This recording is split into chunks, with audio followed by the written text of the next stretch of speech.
Good day, children. This is book 2 of the Woodland Adventure of Migly, Mant and Cinder. It's where Redrob visits Dr Dalia the Dove. Migly, Mant and Cinder couldn't wait to return to the woodland to see Maggie and enjoy the ambience of nature.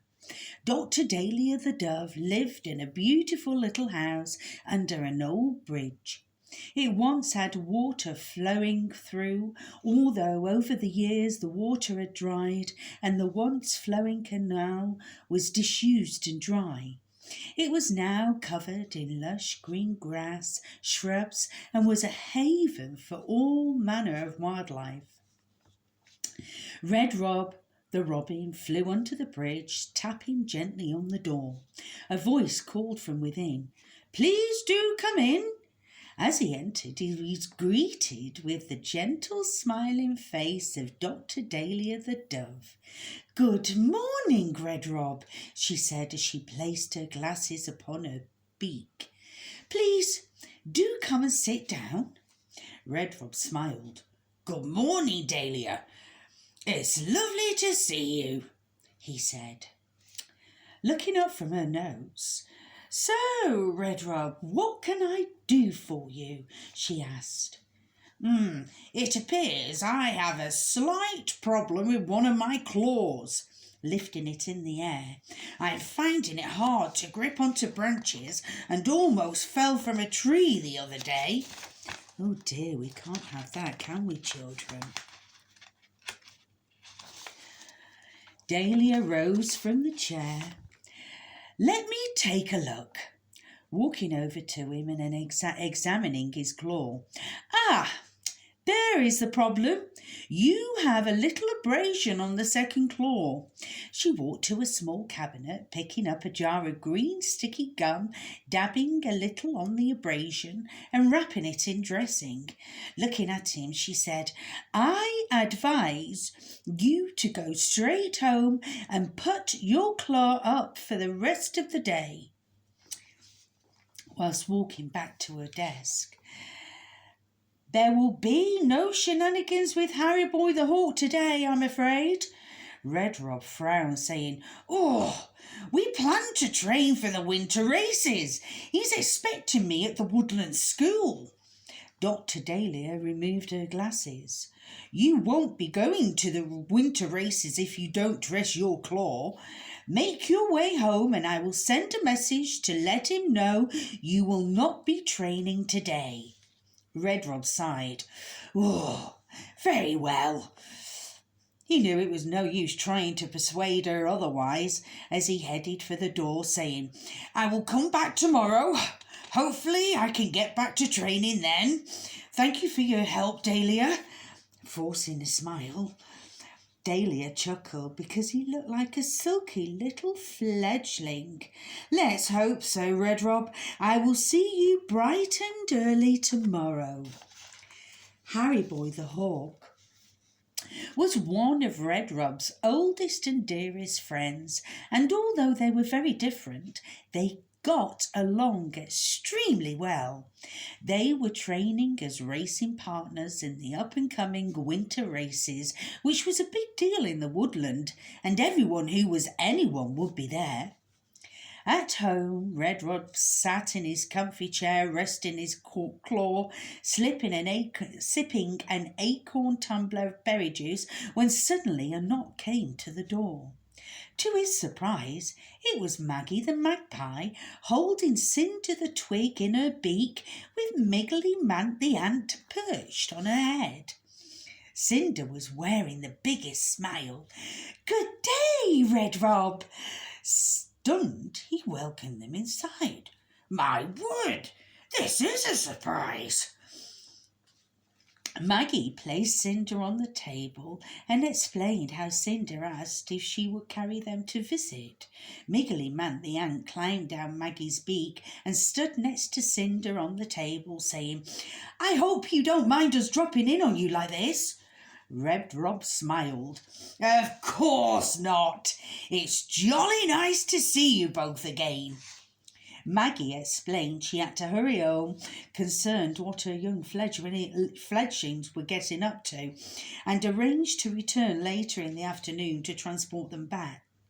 Cinder the twig smiled. "Thank you, Maggie."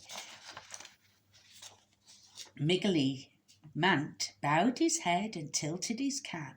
He dressed for the occasion and wore a thick jacket made from the finest spider silk, thick goggles and rainproof trousers. He wasn't going to get cold today. Redrob picked up Cinder with his beak and tilted his head so Migly Mant the ant could climb on his beak. He walked them over to the sofa and gently placed them on a cushion as Migly jumped off, sitting next to her. Redrob sat down in his comfy chair. Cinder noticed he was wearing a bandage on his claw. "My dear Redrob, what have you done to your claw?" she asked. Redrob smiled. "Oh, it's nothing, just a small abrasion. I've been to see Dr Dalia the Dove today, and she's told me to rest." Migly looked at him concerned, asking, "Is there anything I can do for you?" "Afraid not, my dear fellow. It so happens rest is the best remedy," he said. Redrob turned to Cinder, asking, "I have been meaning to ask you, Cinder, how did you come about your name?" Cinder was surprised. "Why do you ask?"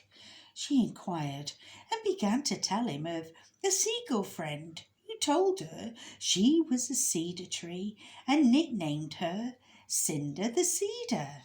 That's how she came upon her name. Redrob rubbed his beak with his wing. "Oh, I'm sorry to tell you, Cinder, your seagull friend was wrong.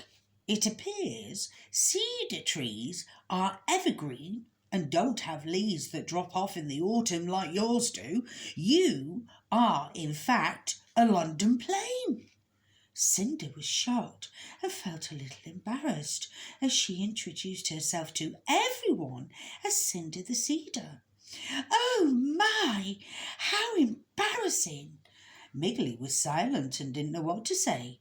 He could sense Cinder was feeling out of sorts and so tried to reassure her, saying, "Cinder, your name is beautiful and it doesn't matter that you are not a cedar tree. You can still call yourself Cinder." A knock came at the door and it was Maggie the magpie. She was a little flustered as she entered, saying, "Oh, really? My rowdy fledglings are causing quite a stir in the woodland," plonking herself down on the chair. "It appears they've been playing catch an acorn with Squiggle the squirrel's winter stock, and she's not at all happy. She's threatened to call Bobby the crow."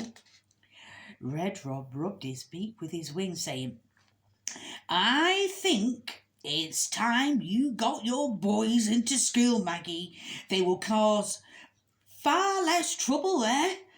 Maggie replied, "I know. I've been so busy lately, I haven't found time." Redrob smiled. "Leave it with me.